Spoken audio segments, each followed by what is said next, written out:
a partir do verso 24, capítulo 20. Diz assim a palavra do Senhor.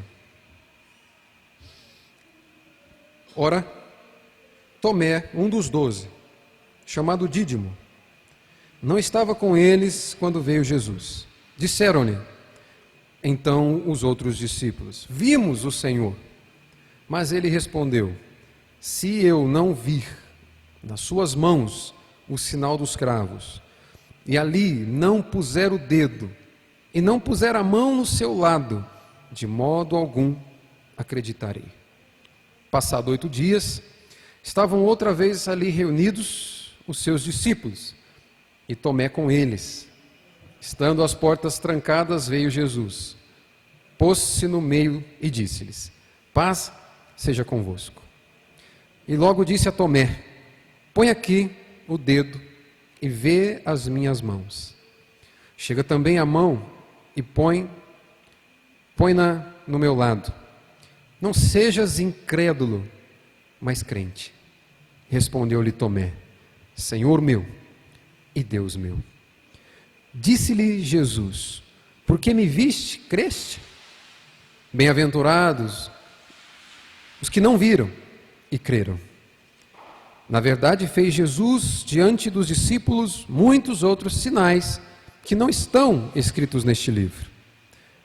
Estes, porém, foram registrados para que creiais que Jesus é o Cristo, o Filho de Deus, e para que, crendo, tenhais vida em seu nome. Até aqui, leitura da palavra de Deus. Oremos, pedindo iluminação, discernimento do Espírito Santo. E amém. Como foi dito então, na exposição anterior, domingo passado a gente iniciou a primeira parte dessa mensagem. Hoje nós fechamos o capítulo 20, que trata daqueles momentos em que certamente, como já foi dito antes, é a parte mais sublime que as Escrituras, que contêm ou foram registrados nas Escrituras para nosso conhecimento. A notícia de que o Filho de Deus, que morreu, ao terceiro dia ressuscitou e hoje vive e hoje reina soberanamente sobre as nossas vidas. E eu quero finalizar a análise dessa passagem com vocês. Nós vimos na semana anterior que o conflito principal dessa narrativa de João é o aparente desaparecimento do corpo de Cristo. Maria Madalena vai ao sepulcro, não encontra o mestre. Ela foi lá para encontrar um defunto, não havia expectativa de ver Cristo ressurreto. Nem nos discípulos havia essa expectativa, porque eles ainda não haviam compreendido a Escritura, como o próprio João disse no capítulo 20 aqui. Maria Madalena vai, não encontra o corpo de Cristo, e esse é o ponto de conflito da história. Onde está o mestre? E nós aprendemos que esse aparente desaparecimento do corpo de Jesus nos ensina sobre o zelo de Maria, a preocupação de Maria. Nos ensina também que ainda havia expectativas no coração de Pedro em relação a Jesus. Ele havia negado o mestre, nesse momento agora o coração confuso, a mente perturbada, quando tem a notícia vinda de Maria Madalena, de que o corpo de Cristo não estava no sepulcro, Pedro juntamente com João corre para lá. Ainda havia expectativa, nós aprendemos isso aqui. E nós aprendemos sobre o discernimento que João teve. João viu e João creu, e a partir daquele momento em que ele vê o túmulo vazio, a disposição dos lençóis, fica nítido para ele. O mestre havia prometido isso, as Escrituras haviam declarado sobre isso, e agora ele crê. Nós vimos isso aqui. E nós vimos que, se esse é o ponto de conflito, a gente viu que o clímax da história é o aparecimento de Jesus de novo. Jesus aparece para Maria Madalena. E nessa aparição de Jesus para Maria Madalena, nós já temos a narrativa do conforto que as boas novas trazem. Jesus vai enxugar as lágrimas de Maria Madalena.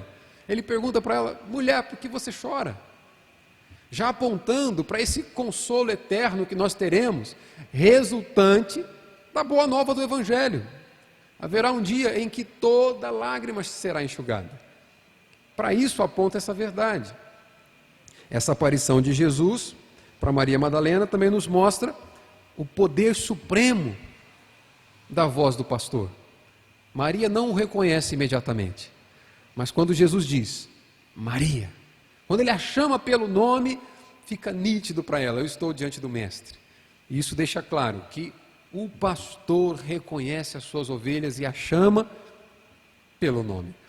Nós vemos também que essa aparição de Jesus para Maria Madalena mostra o compromisso missionário que existe em todo aquele que tem contato com a boa nova da ressurreição. Maria, quando tem contato com a boa nova da ressurreição, imediatamente sai. E não apenas sai, João vai dizer que ela sai anunciando. Ele vive. Isso nos mostra que a evidência de que daquele que um dia foi tocado pela boa nova da ressurreição de Cristo, é que ele dedica a sua vida em declarar, ele vive.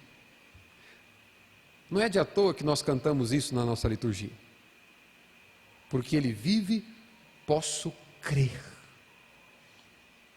no amanhã. E não apenas amanhã, segunda-feira. Porque ele vive, posso crer numa eternidade de amanhãs que me garantem alegria, me garantem satisfação plena, por saber que ele vive, apesar da forma como a vida se apresentar.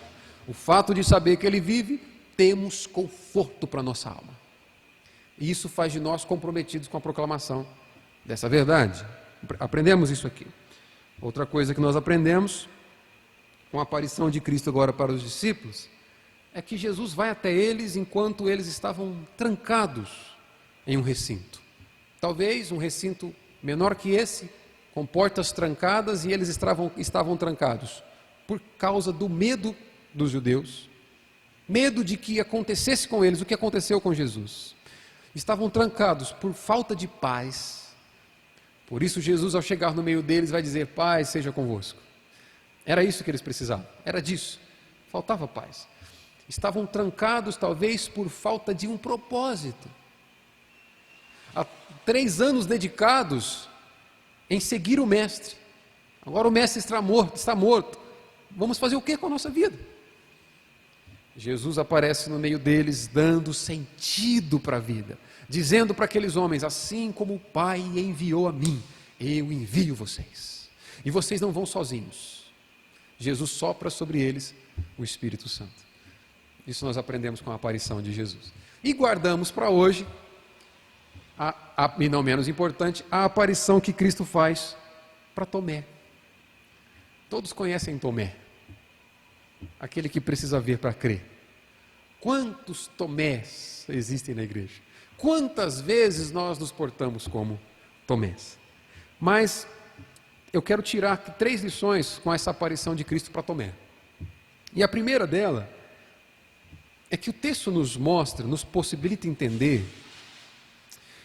que a ausência de comunhão promove incredulidade. Verso 24. A ausência de comunhão, a ausência da congregação dos santos, rejeitar um lugar como esse, onde nós nos reunimos para cultuar a Deus, é ser alvo de incredulidade.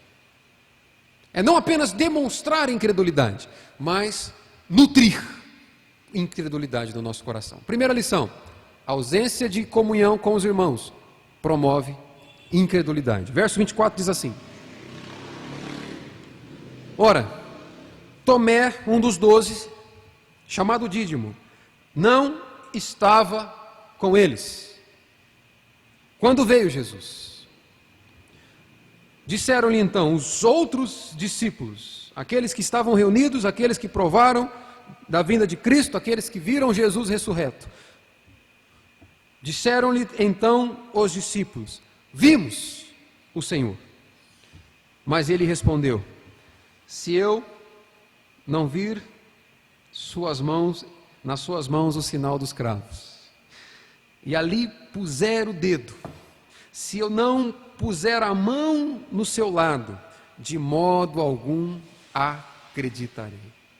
O ponto que eu destaco aqui: todos os que criam estavam reunidos, Nesse momento há um ponto ao inverso de Atos 2. Lá em Atos 2 vai dizer que o motivo da reunião da fé, o motivo da fé daqueles homens é porque eles estavam, o motivo da união deles é porque eles criam. Todos os que criam em Jesus Cristo estavam reunidos. Pelo fato de crerem em Jesus Cristo, eles se reuniam. Aqui nós vemos que, ao inverso, eles creram porque estavam reunidos. Todos estavam juntos quando Cristo apareceu. E por terem sido alvos da revelação de Cristo, passaram a crer. Mas tinha um infeliz que não estava no meio deles. Quem era o infeliz? Repete comigo, Tomé. Tomé não estava na congregação dos discípulos. É por isso que eu afirmo, se ausentar da congregação é promover incredulidade no coração. Tomé, enquanto eu estava estudando esse texto, direto vinha o nome na minha cabeça, Noé.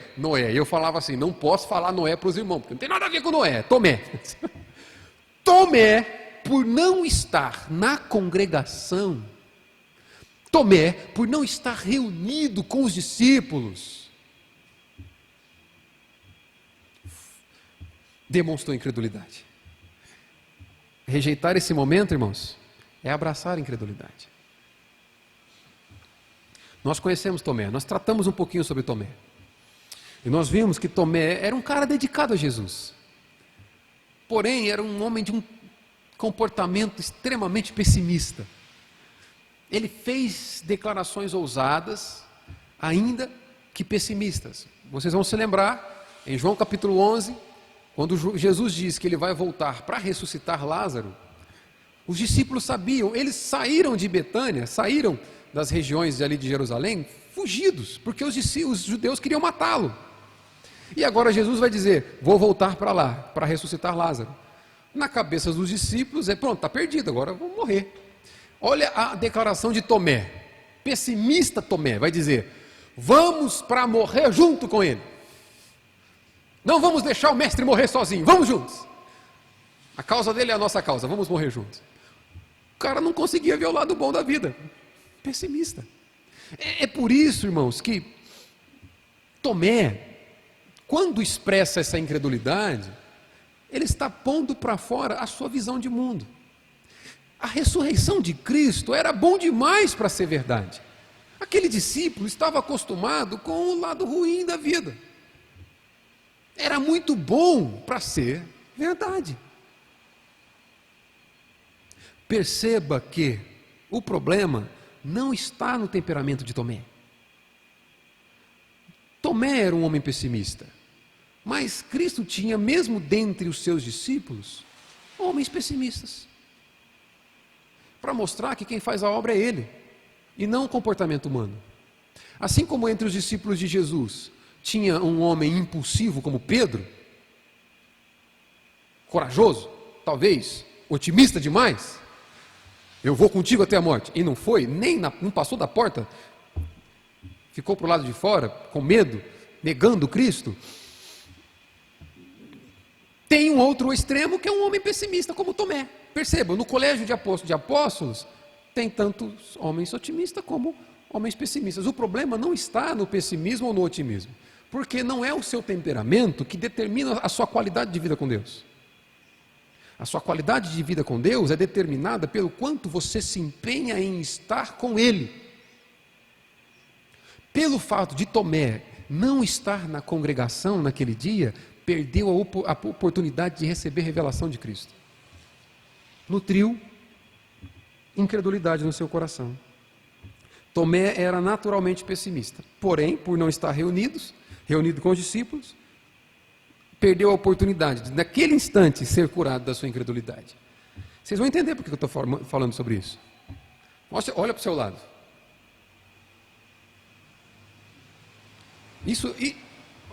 Isso não te incomoda?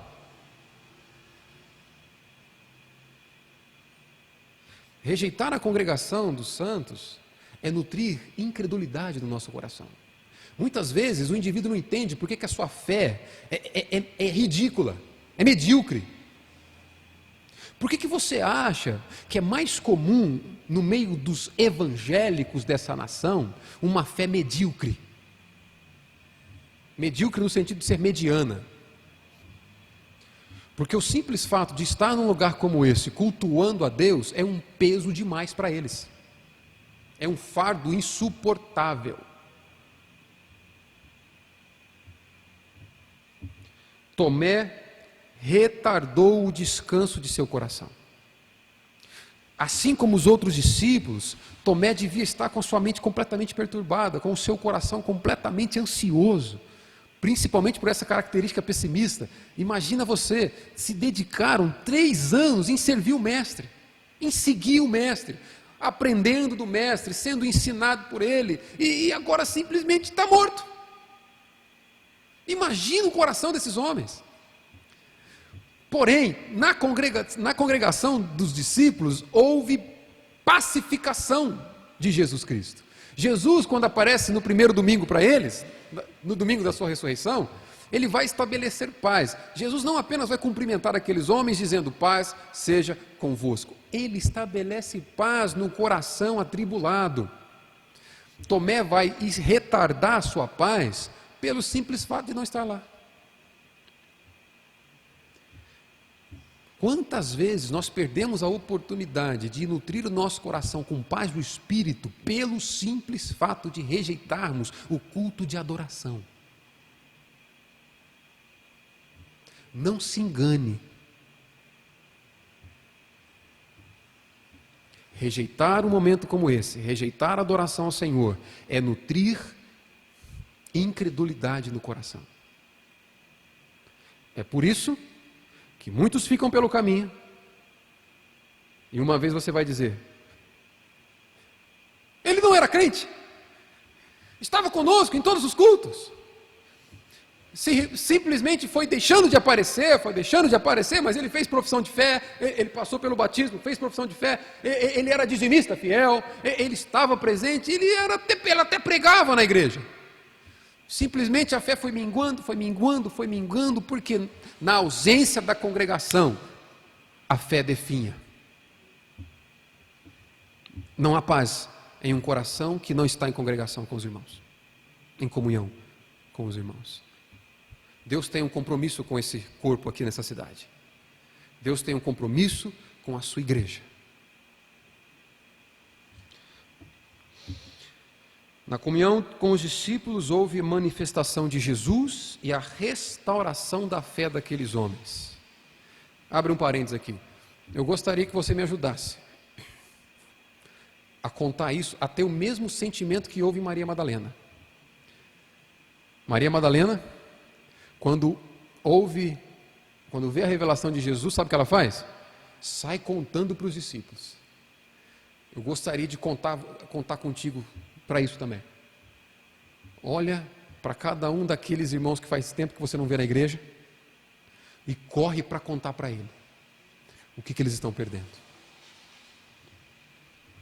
Diga para ele: a sua fé vai definhar.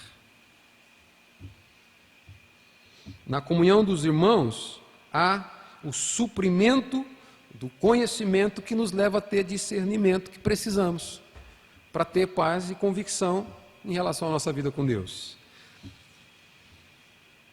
É nessa comunhão com os irmãos que nós somos supridos do conhecimento que manda a incredulidade embora. É aqui, é na adoração, é na ministração, é no aprendizado da palavra. Se você quiser abrir, Hebreus capítulo 10, verso 23, a Bíblia diz assim. Estamos juntos? Guardemos, verso 23, guardemos firme a confissão da esperança, sem vacilar, pois quem fez a promessa é fiel. Que esperança aqui? O contexto é que agora nós somos livres para entrarmos na presença de Deus, pelo novo e vivo caminho que é Jesus Cristo, porque os nossos pecados foram remidos pelo sacrifício de Cristo, foram perdoados pelo sacrifício de Cristo, e a promessa é que agora temos acesso à presença de Deus, e ele vai dizer: guardemos firme a convicção dessa promessa, dessa esperança, sem vacilar. Pois quem fez a promessa é fiel. Verso 24. Consideremo-nos também uns aos outros, para nos estimularmos ao amor e às boas obras. Perceba, o autor de Hebreus está dizendo que é necessário guardar convicto, com fé, a esperança dessa liberdade da presença de Deus, porque o Cristo que nos prometeu esse livre acesso é fiel. E Ele vai nos levar ao entendimento da necessidade de considerar esse momento de congregação. Porque é nesse momento que nós somos supridos por algo que nos falta. Somos supridos dessa fé inabalável. Por isso que ele diz, consideremo-nos também uns aos outros. É aqui que nós somos supridos com exortações, com conselhos, com admoestações que nos fazem desejar ver a nossa fé vista. E não apenas nos contentar com esse dia a dia aqui e lá fora sermos diferentes. É sermos instruídos entre irmãos, aconselhados entre irmãos, que faz com que nós desejemos viver aquilo que aprendemos. Por isso que ele diz, para nos estimularmos ao amor e às boas obras. É aqui que nós aprendemos isso. É na congregação dos irmãos.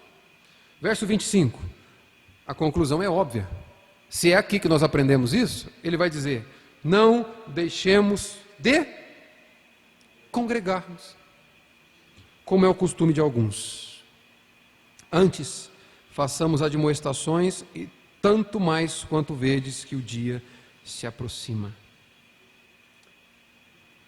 Veja, não deixemos de congregar. Tomé esteve ausente do colégio apostólico um domingo e perdeu algo incrível. Penso que isso é uma provisão de Deus para que aprendamos o que nós podemos perder quando nós rejeitamos a congregação dos irmãos. Nós rejeitamos a comunhão dos irmãos. E no verso 25 ele dá uma ordem clara: não deixe de congregar. Rejeitar a congregação não é coisa para crente nascido de novo. Vou repetir. O autor de Hebreus diz: não deixemos. Nós quem? Todos aqueles que creem que o sacrifício de Cristo nos dá acesso a Deus. Esse é o contexto. Não deixe de congregar. Só que esse não deixar, essa congregação é só para crente nascido de novo. Crente que não deseja a congregação dos irmãos, crente que não deseja a comunhão, crente que não deseja culto de adoração, não dá para ser chamado de crente nascido de novo.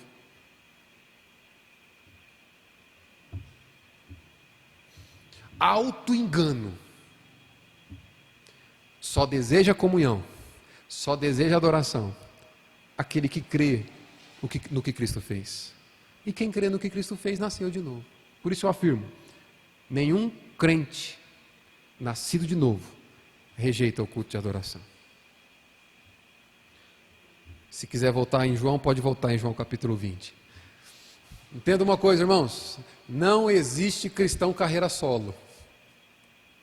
Deus tem um compromisso com a igreja. Não estou dizendo que igreja salva, mas estou afirmando que todo salvo deseja estar na igreja. Na comunhão dos irmãos houve paz naquele dia, no coração dos discípulos. Por isso que lá no verso 19 nós vamos ver, Jesus se pôs no meio deles e disse, paz seja convosco. Segunda lição que eu tiro da aparição a Tomé, então a primeira é que a ausência de comunhão gera incredulidade. Segundo, se houve incredulidade porque não houve contato com a revelação de Cristo, a segunda lição que eu tiro aqui é que na congregação dos discípulos há revelação de Jesus Cristo. Verso 26, diz assim a palavra de Deus: passados 8 dias, estavam outra vez ali reunidos os seus discípulos. E Tomé, agora sim, para a glória de Deus, o homem está lá. E Tomé com eles. Estando as portas trancadas, veio Jesus, pôs-se no meio e disse: paz seja convosco. Agora Tomé não vai perder essa paz. Verso 27. E logo disse a Tomé: põe aqui o dedo e vê as minhas mãos. Chega também a mão e põe no meu lado. Não sejas incrédulo, mas crente. Se rejeitar a congregação promove incredulidade, no meio da congregação há revelação de Jesus Cristo. No culto de adoração, onde nós... Que revelação é essa? No culto de adoração, onde há o compromisso com a exposição da palavra de Cristo, é onde você pode ter revelação de Cristo. Algo interessante acontece aqui. Tomé fez uma lista de exigências. Tomé vai dizer o seguinte, a expressão ali, de forma alguma vou acreditar, Tomé está dizendo o seguinte, olha, eu só vou acreditar se houver tais e tais condições. Só vou acreditar, primeiro, se eu ver as marcas nas mãos. E não basta, eu quero tocar lá. Meu dedo tem que passar ali para ver que realmente é o Senhor. Segundo, eu quero tocar no estrago que a lança fez no seu corpo. Aí sim, eu vou acreditar. Jesus não o repreende, Jesus dá o que ele pediu. Para cada exigência de Tomé, há uma ordem de Jesus. Se você for fazer um paralelo do pedido de Tomé, da exigência de Tomé e as ordens de Cristo, vai ser o seguinte: Tomé vai dizer, a menos que eu veja em suas mãos. Jesus vai dizer, veja as minhas mãos, a marca dos pregos. Há uma ordem, veja em minhas mãos. Tomé vai dizer, a menos que eu veja em suas mãos e ponha meu dedo no lugar dos pregos. Jesus vai ordenar, ponha aqui o dedo. Tomé vai dizer, a menos que eu ponha o dedo no lugar dos pregos, bem como a mão em seu lado. Jesus vai ordenar, chegue também a mão e ponha no meu lado. Tomé vai dizer, se não acontecer isso, definitivamente não vou crer. Jesus vai ordenar, não seja incrédulo, mas crente. Jesus está mostrando aqui que quem é o verdadeiro soberano? Para cada exigência de Tomé, houve uma ordem de Jesus. Faça isso, faça aquilo.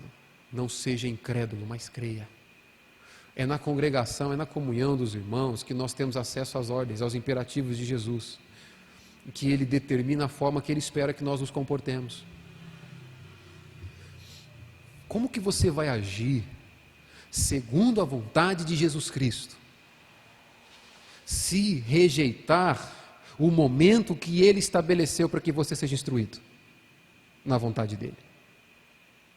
Como você vai se comportar segundo as ordens de Cristo, se no lugar que foi estabelecido para as ordens de Cristo, nós rejeitarmos?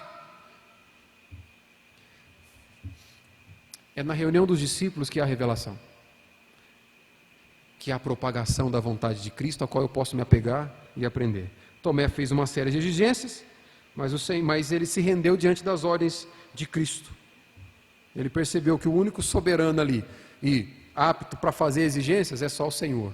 Ele é Deus. Houve revelação para Tomé naquele dia. Rejeitar a congregação é rejeitar a possibilidade de conhecer a revelação que Cristo faz de si mesmo. É por isso, irmãos, que eu afirmo o seguinte: rejeitar o conhecimento da Escritura, faz a lista aí. Rejeitar a exposição da palavra de Deus. Rejeitar um culto bíblico que se compromete em expor ou se compromete em adorar a Deus na forma como Ele prescreveu na sua palavra. Rejeitar isso é criar a sua própria versão de Deus para adorar. Se engana aquele que pensa o seguinte: olha, eu só não estou na igreja, mas a minha vida com Deus está intacta. Talvez você criou a sua própria versão de Deus estar adorando. Porque é na exposição da palavra que Deus revela a sua vontade.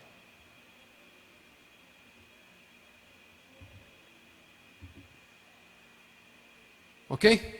Então, primeiro, rejeitar a congregação dos discípulos é abraçar a incredulidade. Segundo, é neste lugar que há revelação da vontade de Deus e a qual nós podemos apegar a ela e viver com a certeza de que estamos vivendo a vontade de Deus. Terceira e última lição que eu tiro aqui é que, quando a dúvida é sanada em Cristo, ela se torna matéria-prima para o conhecimento que gera adoração. Olha o que a gente aprende com Tomé. Não é problema algum você ter dúvida. Deus não tem crise de identidade. Sabe, Deus não fica no céu assim, eu faço tanta coisa para esse meu filho, ele não acredita. Ele tem dúvidas quanto à minha palavra, ele tem dúvidas quanto à minha forma de agir, ele tem dúvidas quanto à sã doutrina que eu estabeleci para que ele aprenda. Irmãos, Deus não tem crise. Deus continua sendo Deus até mesmo quando você duvida. Entenda, a dúvida pode ser lenha que aquece a fornalha da fé. Quando essa dúvida ela é sanada em Jesus Cristo. A dúvida pode ser matéria-prima, alimento para a sua fé, quando ela tem como alvo e ela é direcionada e sanada em Jesus Cristo. Olha o que a gente aprende com Tomé, verso 28.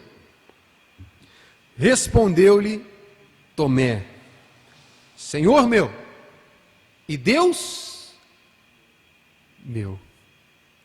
Veja que incrível. Quando a dúvida é sanada por Cristo, ela gera conhecimento que promove verdadeira adoração. Essa foi a primeira vez que Jesus é chamado de Deus pelos discípulos. Sabia disso? O primeiro cara que chama Jesus de Deus foi aquele que duvidou. Foi aquele que diz, olha, se eu não ver, eu não acredito. Tomé. Nós aprendemos que Cristo foi chamado de Deus pela primeira vez num ambiente de dúvida. É por isso que eu afirmo, quando a dúvida é sanada em Jesus Cristo, quando você tem dúvidas acerca da revelação de Deus, da palavra, mas vai até Cristo para solucionar e não o abandona, todas essas dúvidas servem para te pôr de joelhos em adoração a Deus, reconhecendo Cristo como Deus da sua vida. Essa é a declaração mais clara, ou uma das declarações mais claras, de que o Deus Filho é Deus, de que Jesus Cristo é Deus, porque Tomé o chama de Deus e Jesus aceita. Jesus recebe a adoração de Tomé.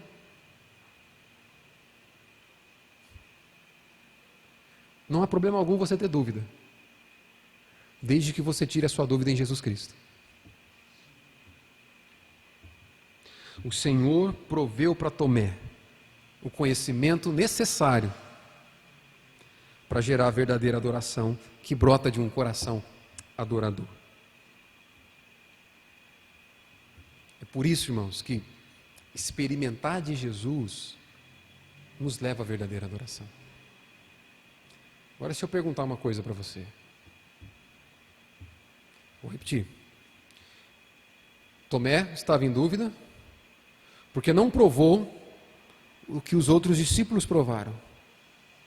No momento em que ele prova de Jesus, a dúvida é sanada e ele adora a Cristo. Deixa eu te dizer uma coisa, como é que você faz para experimentar Jesus Cristo? A afirmação que eu fiz foi, quando você prova de Jesus, é gerada a verdadeira adoração no seu coração. Como é que você faz para provar Jesus Cristo? Não vai me dizer que você quer que ele apareça aqui e você veja também as mãos furadas. Isso aí era necessário naquele tempo, porque aqueles homens ainda não habitavam o Espírito Santo. Eles receberam o sopro do Espírito quando Tomé não estava presente, mas o Espírito seria derramado plenamente no Pentecostes. Perceba uma coisa, a ausência do Espírito Santo faz com que você deseje sinais. Crente cheio do Espírito não precisa de sinal. Precisa ver para crer. Precisa conhecer para quê? Não precisa abrir, mas é por isso que em João capítulo 14, verso 25, Jesus vai dizer o seguinte: isto vos tenho dito, estando ainda convosco, mas o Consolador, o Espírito Santo, a quem o Pai enviará em meu nome, esse vos ensinará. Está me acompanhando? O Espírito vos ensinará. Experiência com Cristo está onde há ensino. A quem o Pai enviará em meu nome, esse vos ensinará todas as coisas que vos tenho dito. Vos ensinará todas as coisas e vos fará lembrar de tudo o que vos tenho dito. Não há experiência com Cristo onde não há ensino de Cristo. Naquele dia, Tomé precisou de sinais, porque estava vazio do Espírito, cheio de si mesmo. Só precisa de sinais quem é vazio do Espírito, cheio de si mesmo. Agora, aquele que é cheio do Espírito e aprende do Espírito por meio da palavra de Cristo, esse não precisa de sinais, só precisa da palavra. Por isso que Jesus vai dizer o seguinte, olha, Ele vos fará lembrar do que eu disse. Onde que está a palavra de Cristo? É uma pergunta. Onde estão as palavras de Cristo? Hã? Cric, cric, cric, cric, cric. Agora faz de conta que eu não fiz a pergunta, vou fazer de novo. Onde estão as palavras de Cristo, irmão? Aleluia. Louvado seja Deus. Nas Escrituras. É por isso que rejeitar o ensino de Deus, rejeitar o ensino das Escrituras, é ser incrédulo, é não provar de experiência com Cristo, que leva-te a ter fé. Isso é experiência com Cristo. Amém? Que o Senhor nos instrua. Então, irmãos, eu quero resolver contigo algumas coisas aqui. Nós iniciamos a nossa decolagem na narrativa de João, apontando que o conflito é o desaparecimento do corpo de Cristo. O ponto máximo, o clímax é a aparição de Jesus. E agora a gente começa a aterrissar na solução do negócio. A resolução é que o objetivo do livro é apresentado agora. Nós passamos mais de um ano no Evangelho de João. E agora nós chegamos ao objetivo desse livro que nós analisamos nesse primeiro ano de igreja. Sabe qual que é o objetivo de João? Não é te transformar num teólogo. O objetivo de João não é te fazer ser um crente cabeção, cheio de conhecimento, capaz de refutar qualquer doutrina contrária àquilo que você crê. Não. O objetivo de João não é te fazer vencedor de debates. O objetivo de João está nos versos 29 em diante. Verso 29. Disse-lhe Jesus: porque me viste, creste? Bem-aventurados, felizes de verdade, os que não viram e creram. Verso 30. Na verdade, fez Jesus diante dos discípulos muitos outros sinais que não estão escritos neste livro. Estes, porém, foram registrados para que creiais que Jesus é o Cristo, o Filho de Deus, e para que, crendo, tenhais vida em seu nome. O objetivo de João com esse livro é te fazer nascer de novo. O objetivo de João com esse livro é te levar a crer no Filho de Deus. O objetivo dele é te fazer depositar confiança no Filho de Deus, entendendo que Jesus Cristo é tudo aquilo que foi prometido no Antigo Testamento, que Jesus Cristo é tudo aquilo a que se prometeu acerca do Messias. Ele é o autor, ele é o consumador da fé, ele é o autor da vida, ele é o mantenedor da vida. O objetivo de João é te fazer crer. E por que ele quer que você creia? Porque o apóstolo João, o último autor inspirado das Escrituras, tem por objetivo escrever esse evangelho no fim da sua vida, depois que todos os outros evangelhos que narram sobre Jesus Cristo já estavam escritos. Por que ele tem tanto desejo que você creia? Perceba, irmão, o evangelho de João não é aquilo que você prega na classe de catecúmenos ou de novos membros, para que as pessoas que estão chegando na igreja agora aprendam. Muitas vezes nós temos essa postura com o evangelho de João. O evangelho de João é algo mais fácil para que eu entenda a Bíblia, então eu vou ler primeiro João, depois eu leio outras coisas. O evangelho de João tem por objetivo te levar a crer. Pergunto, por que João deseja desesperadamente que creiamos? É respondido no verso 31. Para que, crendo, tenhais vida em seu nome. João quer que nós creiamos porque não há expectativas fora de Cristo. Não há qualquer possibilidade de vida fora da fé em Jesus Cristo. Por isso que o objetivo dele o compromisso dele é te fazer crer. Caminhando para a conclusão aqui, irmãos, a ressurreição é um fundamento essencial do cristianismo. Não podemos abrir mão, não podemos rejeitar essa sã doutrina. O Filho de Deus morreu pelos nossos pecados, ressuscitou ao terceiro dia e hoje vive e reina. E essa é a garantia que temos. Se Jesus estivesse permanecido morto, não há expectativas para a humanidade. Ele morreu. E aí? O que adianta tantos ensinamentos? Ele está morto. Mas ele vive, ele reina. E pelo fato dele ter morrido pelos nossos pecados, agora como Paulo ensina em Romanos, nós vimos isso na primeira parte da liturgia, não vou ler de novo, apenas para ganhar tempo. Pelo fato dele ter morrido pelos nossos pecados, agora nós não precisamos mais ser escravos do pecado. Podemos lutar contra o pecado. E pelo fato dele ter sido ressuscitado pelo poder do Espírito Santo, agora nós podemos nos alegrar com a certeza de que o mesmo que o Pai fez com ele, fará conosco também. Com todo aquele que crê. Qual é a importância de saber que Cristo vive?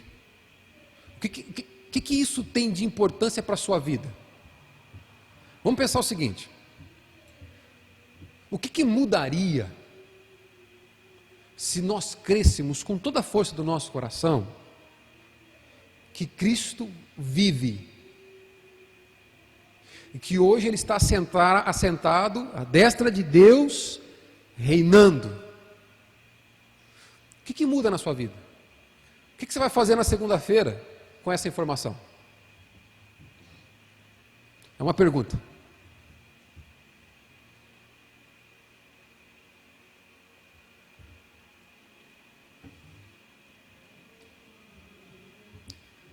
Percebe por que a gente precisa responder essas perguntas para nós mesmos? E daí? E daí que o meu Redentor vive? E daí que eu posso olhar para o alto e fazer a oração que Jó fez? Eu sei que o meu Redentor vive. E daí? Eu vou ler para você. Gálatas capítulo 2, verso 19, Paulo diz assim: porque eu, mediante a própria lei, morri para a lei, a fim de viver para Deus. Estou crucificado com Cristo. Logo, já não sou eu quem vive, mas Cristo vive em mim. E esse viver que agora tenho na carne, vivo pela fé no Filho de Deus, que me amou e a si mesmo se entregou por mim. Todo aquele que crê que o Filho de Deus vive, deve crer que o Filho de Deus vive naquele que crê. Entendeu? Se você morreu para o pecado na cruz de Cristo, agora quem vive não é mais você. A sua vida A minha vida deve ser uma expressão do Filho de Deus onde nós estamos. Ao me relacionar com a minha esposa em casa, ela deve ter a plena certeza de que ela tem um representante de Jesus Cristo ao lado dela.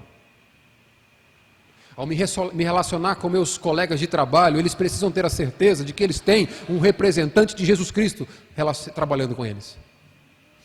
Ao me relacionar com meu patrão, ele precisa ter a certeza de que ele tem um representante de Jesus Cristo se relacionando com ele. Isso deve mudar tudo. Como que Cristo se relacionaria com a sua esposa? Com seu esposo? Com seus filhos? Como que Cristo se relacionaria com seus amigos de trabalho? Como que Cristo se relacionaria com seu patrão? Como Cristo seria vivendo a vida que você vive? Isso muda tudo. Eu saber que Cristo reina deve fazer com que a minha vida seja vivida com temor. Com o temor apontado por Paulo aqui, não sou mais eu quem vive, mas Cristo vive em mim. Portanto, os meus relacionamentos devem ser pautados pela vontade de Cristo. O que Ele faria no meu lugar? Isso muda tudo.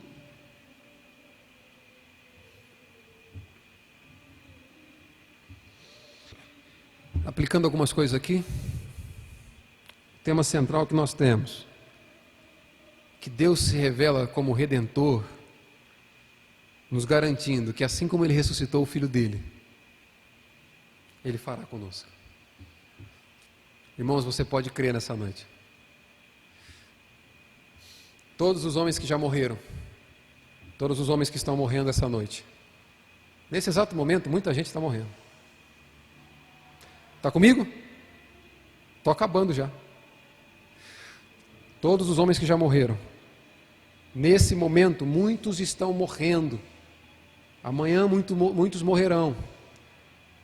Todos ressuscitarão. Essa é a promessa da Escritura. Todos têm isso em comum, ressuscitarão, porém, não terão o mesmo destino. A Bíblia nos garante que todo aquele que creu em Jesus Cristo, dedicou a sua vida a Ele, assim como o Pai o ressuscitou, também será ressuscitado. Receberá um corpo glorificado, como o de Cristo. Por isso Paulo diz que aqueles a quem Ele amou de antemão, predestinou, chamou, justificou, glorificou. Deu por certo, glorificou. Todos esses receberão um corpo glorificado para viverem diante da glória de Deus por toda a eternidade. Mas os que negaram a Cristo, os que não viveram para Ele, também ressuscitarão. Também terão seu corpo de volta. Mas para provarem de uma eternidade de dor e sofrimento distante da glória de Deus no inferno. Todos ressuscitarão.